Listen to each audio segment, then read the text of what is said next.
I always believed the road was a tough but fair place.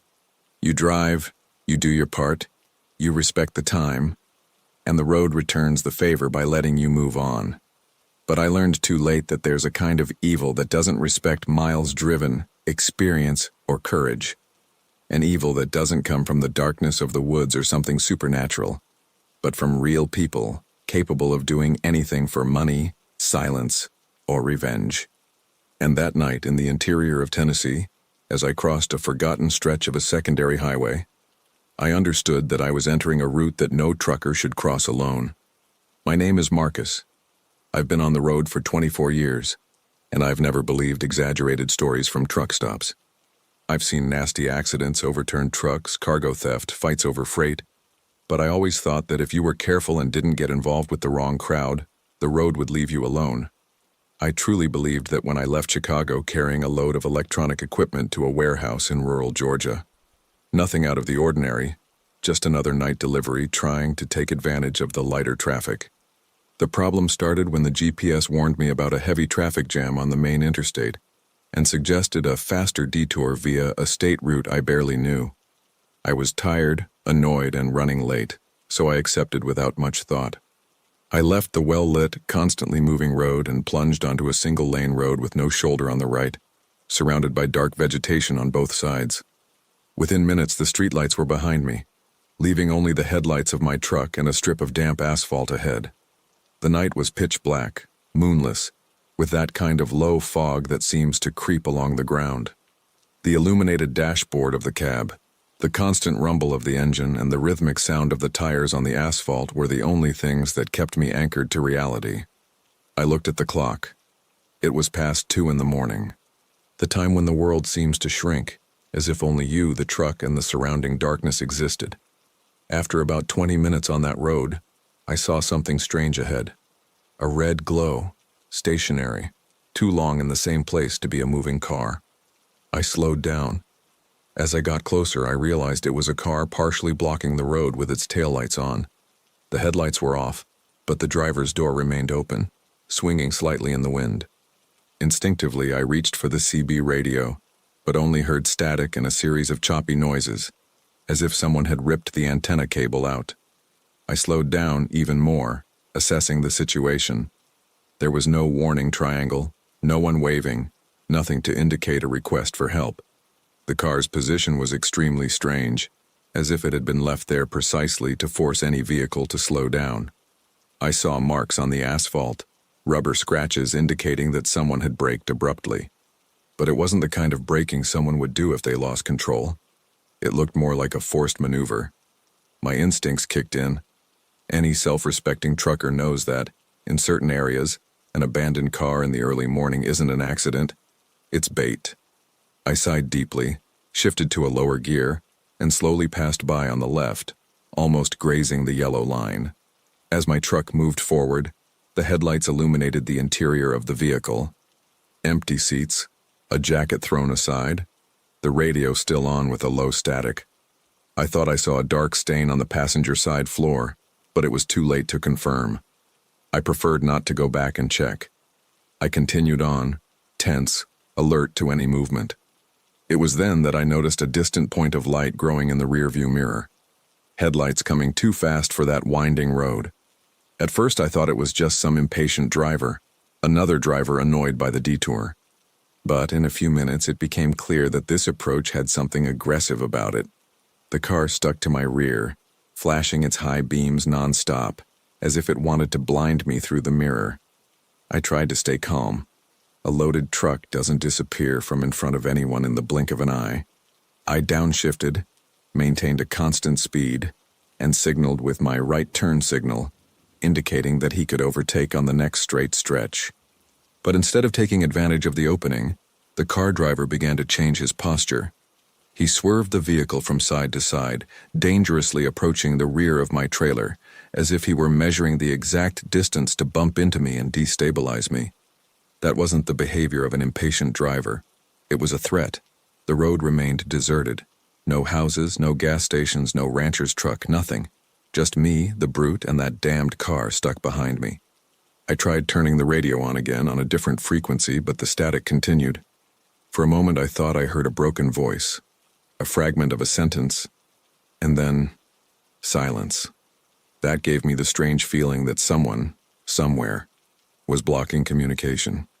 Things got worse when I started seeing a different kind of glow ahead. It wasn't streetlights or oncoming headlights.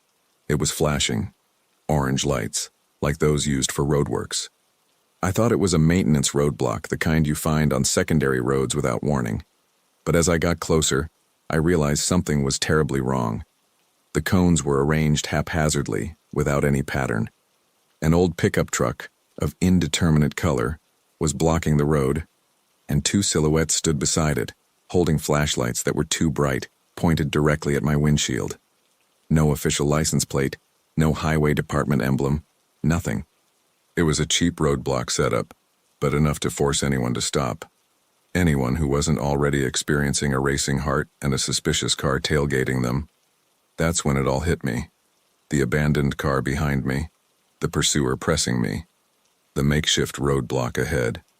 I had entered a route controlled by organized crime, one of those routes where truck drivers become targets because they carry exactly what they want. My cargo was electronics. Easy to resell, easy to dismantle, easy to make disappear. If I stopped, they would open the cabin door, throw me to the ground, maybe not even give me time to understand. My mind started working at an absurd speed, calculating distance, weight, speed, angle. If I tried to swerve to the right, I would fall into a deep ditch.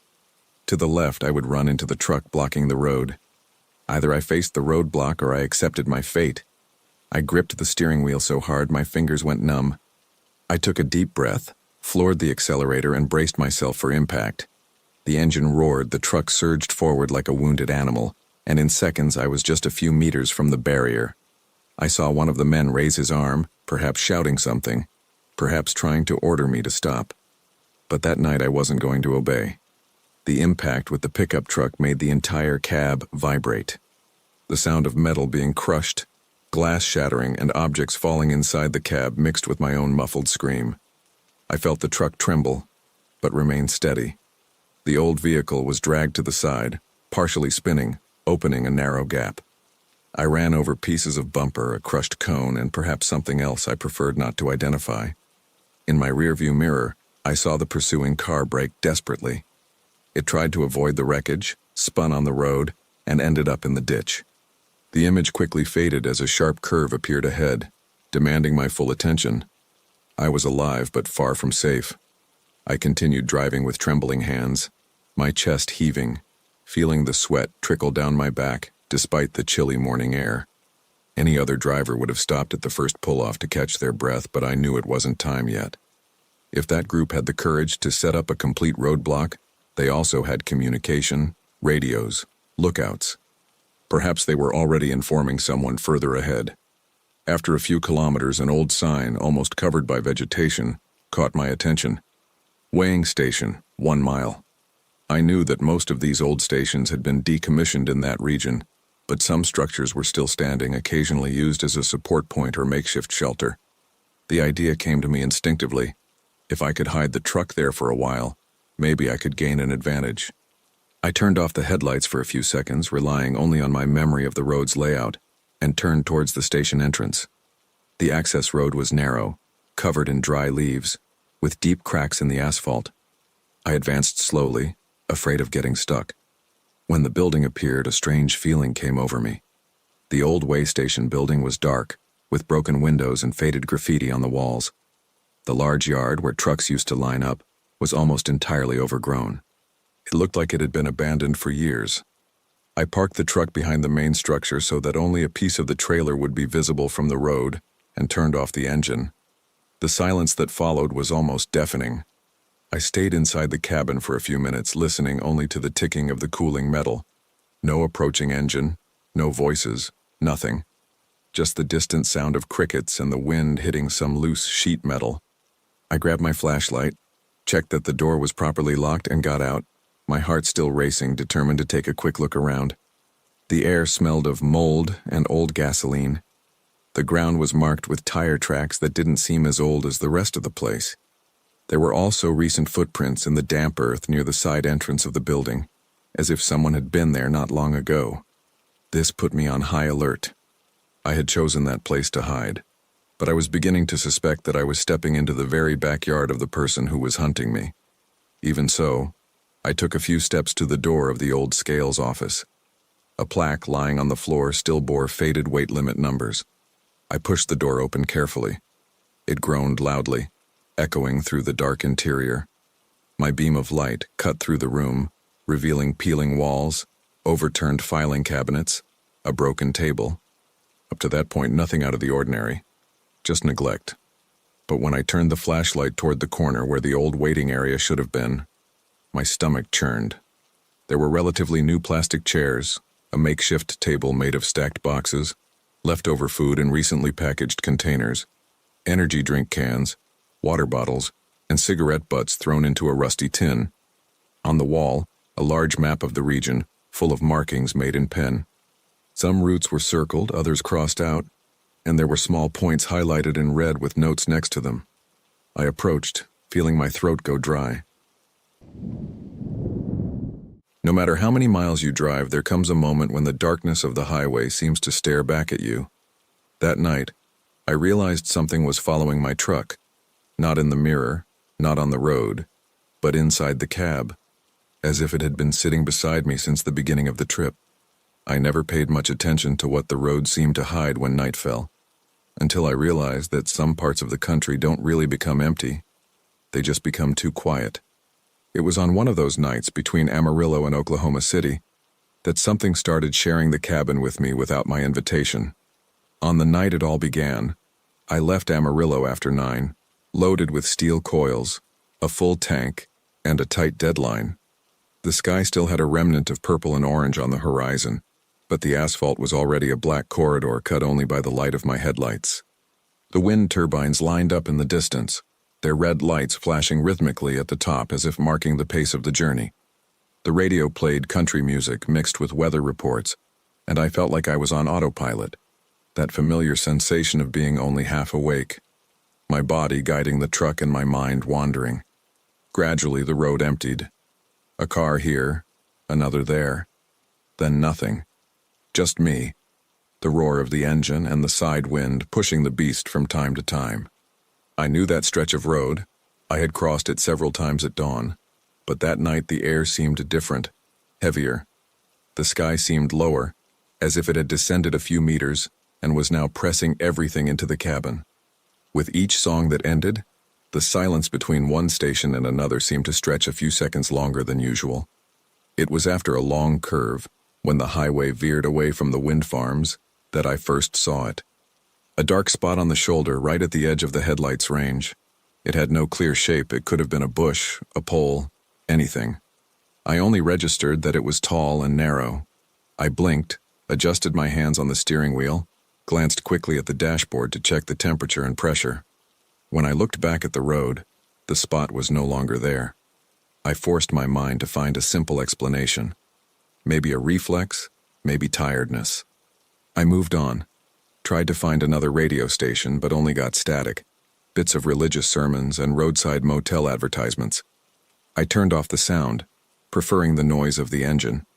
That's when I felt its presence for the first time.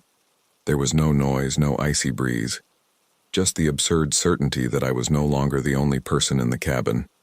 It was as if someone had sat in the passenger seat without adding any weight, just taking up space. Instinctively, I moved the rearview mirror, pretending I wanted to check the cargo. The dim light from the dashboard cast shadows on the upholstery, nothing out of the ordinary. Even so, the feeling of being closely watched wouldn't go away. A few minutes later, the blur reappeared. Same shoulder of the road, same awkward distance where I couldn't see any details. It remained perfectly still, silhouetted against the transition between the headlights and the absolute darkness. Now, however, there was something deliberate about it, as if it were waiting for me to notice it. My mouth went dry. I kept driving straight, didn't slow down, and didn't accelerate. When I got close enough to supposedly see what it was, there was simply nothing. Just an empty shoulder of the road and an open field. The third time, the shiver came even before the sight. I felt my scalp tingle, as if someone were standing right behind me, near the bed, staring at the back of my neck. I didn't turn around. I only caught a glimpse again of the same erect outline on the edge of the road, always at the edge of the light, always in the right position so that I couldn't ignore it. Now it no longer looked like just any object. It was a body, thin, too tall, with no visible face, no reflection of an eye, no sheen of fabric. A column of shadow. The wind picked up, the truck swayed, the sky completely lost its last trace of color. It was impossible to tell where the clouds ended and the horizon began. The few road signs seemed to appear too late, as if I were arriving at them a few seconds later than I should. Instead of kilometers, I began to measure the time between one appearance and another of the figure. It was always the same. I would drive alone for a few minutes, my chest would relax a little, until the feeling of company behind me returned, and soon after the blur would appear on the shoulder of the road, maintaining the same distance from the cab.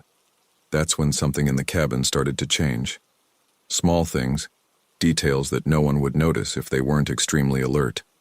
The water bottle I had left in the holder appeared lying on the floor. The cap on the dashboard turned to the other side. The notepad next to the bed shifted a few centimeters. None of it was a big deal. It could have been vibration, it could have been a pothole in the road. But I noticed a pattern. Every time I saw the figure on the shoulder of the road, something inside the cabin changed position. By this point, I wasn't trying to find another explanation anymore. I just wanted to get through that stretch and reach the next rest area. The sign took longer to appear than I remembered from other trips, and when it finally did, announcing a stop in 5 miles, the clock didn't match the distance traveled. I should have been much further ahead. For a few seconds, I had the distinct impression that the road was repeating itself, as if I were stuck in a short circuit, driving over the same piece of asphalt without realizing it. As I pulled onto the access ramp to the rest area, practical fear mingled with formless fear. The place was completely deserted. No traffic lights, no cars, no street lights. Only the silhouettes of concrete tables, the darkened restroom building, and the distant creaking of some metal sheet swaying in the wind. I parked anyway. I turned off the engine, and suddenly the silence became so thick it felt like an object inside the cabin. I sat motionless, my hands still on the steering wheel. The feeling that someone was standing right behind my right shoulder was almost physical. I could swear that if I stood up and turned around, I'd bump into something. Instead, I pressed the interior light button. The yellowish light revealed only the usual: empty seat, messy bed, closed closet, a little dust where the sun never shines. Everything normal except for one detail. The passenger seatbelt was stretched across the seat, fastened as if someone had just unscrewed the buckle. The strap still seemed taut, not fully returned to its latch. I stood there, motionless, watching. It took several long seconds for the fabric to finally begin to retract, slowly until it hit the support with a soft click. This small sound echoed throughout the cabin as if someone had taken a step back. I couldn't get out. I remained there with the engine off and the interior light on, trying to understand how much time had passed since I left Amarillo. The clock showed little time, less than the sensation in my body indicated. I closed my eyes for a moment and was overcome by an image that was neither a memory nor a dream. I saw the same highway, the same empty stretch, but from a strange point of view, as if I were standing on the side of the road. My own truck passed in front of me, its headlights bursting into view, and for a moment I felt the cabin as an inaccessible, warm, and protected place, receding without noticing me. I opened my eyes, my heart racing. The interior light was still on, the cabin the same. Only the sense of presence seemed different, as if whatever was there had moved a few steps away, still close but less concentrated. I started the engine only to hear a familiar sound, as if that deep rumble could fill the space that had previously been occupied by something else. I turned off the light, engaged the gear, and returned to the interstate, determined to cross the rest of the night without looking back at the shoulder of the road. For the next few kilometers, I didn't see the figure anymore. The radio started picking up stations again, the wind calmed down, some cars began to appear in the mirror. I almost managed to convince myself that it had all been just a hallucination induced by fatigue. I delivered the load in Oklahoma City with an acceptable delay, signed paperwork, joked about a bad night's sleep when they commented on my dark circles. I didn't tell anyone about the extended seatbelt, about the displaced objects, about the image of seeing my own truck pass by as if I were a stranger on the side of the road. For weeks I avoided going back to that route. I accepted longer trips, changed my schedule, made up excuses. But at some point the company scheduled me for the same stretch again, and I knew I couldn't always avoid it. On the second trip, nothing happened. Clear skies, good radio, other trucks on the road, not a single figure on the shoulder. When I stopped at a truck stop later that night, I almost laughed at myself. The mind plays tricks on me, I repeated to myself as if it were a mantra. That certainty began to crack months later, in a parade ground in another state. A group of truckers were talking about stretches of road they didn't like driving at night. One of them, an older man with a gray beard, mentioned the road between Amarillo and Oklahoma City. He said casually that sometimes it seemed like the road wanted company inside the cab. He commented that he had seen, more than once, a tall shadow on the shoulder, always at the edge of the headlight's beam, always maintaining the same distance from the truck. He also recounted that, on some trips, he was certain someone was sitting in the passenger seat, even with the door locked.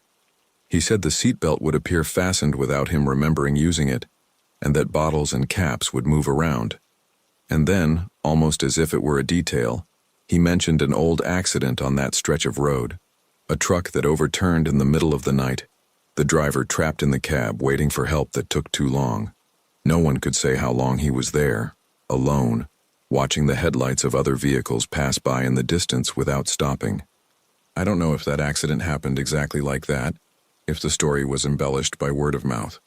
I only know that, since the night I crossed that stretch of road, feeling the silent presence in the passenger seat, I've never been able to fully believe that I travel alone.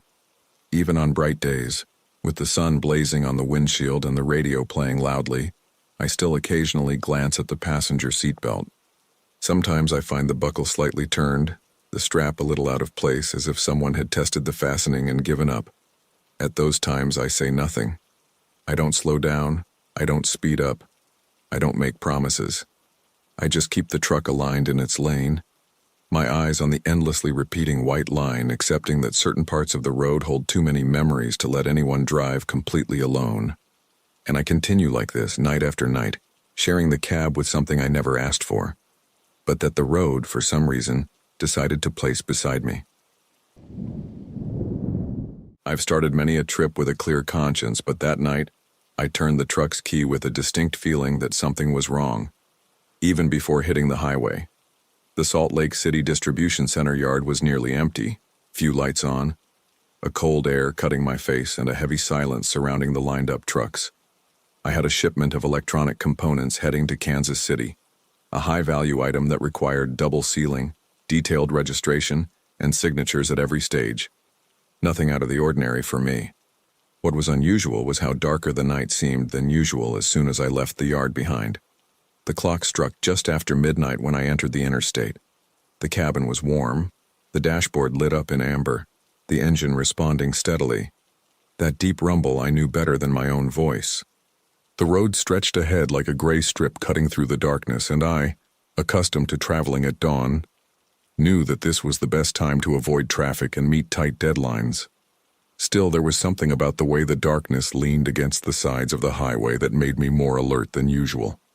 I drove the first few kilometers in silence, only the constant sound of tires on the asphalt and the noise of the wind hitting the side of the truck. Every now and then, a sign reflected the light from the headlights, announcing cities that were still far away. My body was on autopilot, but my mind registered everything, every curve, every incline, every dim light strip caused by a burnt-out bulb on an isolated lamppost. It was routine. It was the kind of scenery where I felt more at home than anywhere else. And perhaps that's why I realized so quickly when something entered my routine uninvited. It was after a long, almost completely dark stretch, as I adjusted my position in the seat and ran my hand over the thermos of coffee, that I noticed a pair of headlights appearing in the rearview mirror. Small, low, probably from a passenger car. I couldn't say exactly how long they had been part of the landscape behind me, but from the moment I noticed them, I couldn't stop looking. They remained there at a constant distance, as if the driver had decided that this was the exact position he wanted to maintain in relation to my truck. At first, I tried to ignore it. The empty road often makes you exaggerate the importance of small details. It was perfectly possible that it was just someone going to another city, maintaining a similar speed to mine, with no intention other than reaching their destination. I had thought this many times before when I saw headlights in the rearview mirror. But that night, the more kilometers I drove, the less that explanation seemed to make sense. I slightly adjusted my speed on an uphill stretch, reducing it by a few kilometers per hour, more as a test than out of necessity. The car behind me slowed down as well. I accelerated a little on the downhill, letting the truck pick up speed safely, and the car maintained its distance as if held by an invisible elastic band. I changed lanes, moving to the right without any urgent reason, just to see what would happen. He changed lanes too a few seconds later with the same calculated calm. From that point on, it was no longer a coincidence. It was the norm. A truck driver learns, over time, to differentiate between coincidence and pattern. Coincidence happens when you cross paths with the same car 2 or 3 times over many miles. Pattern is when someone replicates your every move with uncomfortably precise precision. That car behind me was clearly interested in my route, and I knew, from the type of cargo it was carrying and the time of day it was driving, that this never meant anything good. The next large sign I saw indicated an exit to a small town a few miles ahead, with basic services and a decent truck stop. I'd stopped there before. I remember the spacious parking lot, the old convenience store, the antique pumps, the smell of burnt oil mixed with cheap coffee. It wasn't the best place in the world, but it was better than any deserted shoulder on a winding road. The idea of using that truck stop as a test began to form in my head even before I finished reading the sign. I kept the truck in the right lane and signaled in advance, as any careful driver would. I slowed down gradually without any sudden movements, making it clear that I really intended to exit the highway. In my rearview mirror, I saw the car's low beams dimming as well, showing no intention whatsoever of overtaking. When I entered the access ramp, he followed behind, obediently maintaining the same distance as if we were connected. The secondary road to town was narrower, less lit, surrounded by empty lots and a few scattered buildings in the distance, with only 1 or 2 lights on. I felt the car's presence like a constant weight on my back, even without looking all the time. At every gentle curve, at every stretch where the road descended slightly, I knew it was there, adjusting its speed in the same measure as I did, observing my every decision. When the truck stop lights appeared ahead, they didn't bring the relief they usually did. Instead, they only reinforced the idea that I was being led, not just driving. I slowly entered the yard, took the wide turn near the pumps, and chose a spot closer to the store, in a relatively well-lit area with a few other trucks nearby. The car following me didn't go straight in. It lingered for a few seconds at the entrance as if assessing the best position, and then pulled over further away near a dark side of the yard. I turned off the truck, pulled the brake, took a deep breath, and sat there for a few seconds, my hands still on the steering wheel. The cab, which had always been my refuge, seemed smaller than ever. The silence inside gave the impression that any movement outside could be heard clearly. I knew I couldn't just stand there waiting. If this was really what it seemed to be, any passive attitude would only make me more vulnerable. I grabbed my jacket, hat, phone, and some papers, trying to maintain my usual routine when going downstairs. I opened the door, felt the cold air hit my face, and got out with calculated movements without looking directly at the car that had followed me there. I walked towards the store as if it were just another ordinary stop. Deep down, however, each step was accompanied by a very clear thought. Someone out there had chosen me as a target. Inside, the contrast was immediate. Bright light, shelves full of food, soft music playing on the radio, the smell of old fried food mixed with coffee. 2 truck drivers chatted near the soda machine, a cashier scanned items at the checkout with automated movements, and a guy in a dark sweatshirt absent-mindedly leafed through a magazine near the display window. It seemed like the perfect picture of any given early morning. If I told anyone there what was happening, they might think I was exaggerating, but I had already seen enough not to doubt my own instincts. I bought a coffee and a quick snack, just to have something on hand and justify my staying there. While stirring the coffee, I used the reflection in the glass of the beverage refrigerator to observe the patio without having to stare directly out the window. The car was where I had last seen it, parked on the dark side, headlights off, interior without any lights on. I saw no faces, no movement, but I knew it wasn't empty. My cell phone didn't have enough signal for a stable call. The area had gaps in coverage, something anyone who lives on the road learns to remember. That's when I noticed a landline near the bathroom doors, one of those that seem ignored by almost everyone, but are still there for emergencies. At that moment, that's exactly what I had, a discreet emergency. I picked up the phone, dialed the State Highway Patrol, and waited for the call to connect. When the operator answered, I spoke clearly and directly, without beating around the bush. I stated my name, license plate number, the route of the trip, the type of cargo, the time I noticed the car in the rearview mirror, the speed tests, the exit from the highway, and how it had positioned itself in the yard. I didn't use the word paranoia at any point. I used words like pattern, repetition, and persistent monitoring. On the other end of the line, I didn't feel disdain. I felt attention. The attendant asked quick, objective questions. She wanted to know approximately how long in minutes I thought I had been followed. She asked if I had seen how many people were inside the car, if anyone had gotten out, if there had been any attempt to approach. She wanted to know about the lighting in the area, the number of trucks in the yard, and the distance between my truck and the suspicious vehicle. I answered everything with as much detail as I could muster. She wrote it down, asked me to stay inside the store, avoid contact with the occupants of the car, and wait. There was a patrol car nearby, making rounds in the area. I hung up and went back to the display case. I sat at one of the plastic tables with my coffee in hand. The server gave me a quick glance, one of those glances that gauges whether you're going to buy something or just take up space, and then went back to what she was doing. I stood there, looking at the reflection in the courtyard, while trying to control the feeling that time had slowed down. After a few minutes, I saw the lights of a police car cross the yard. They didn't enter flashing.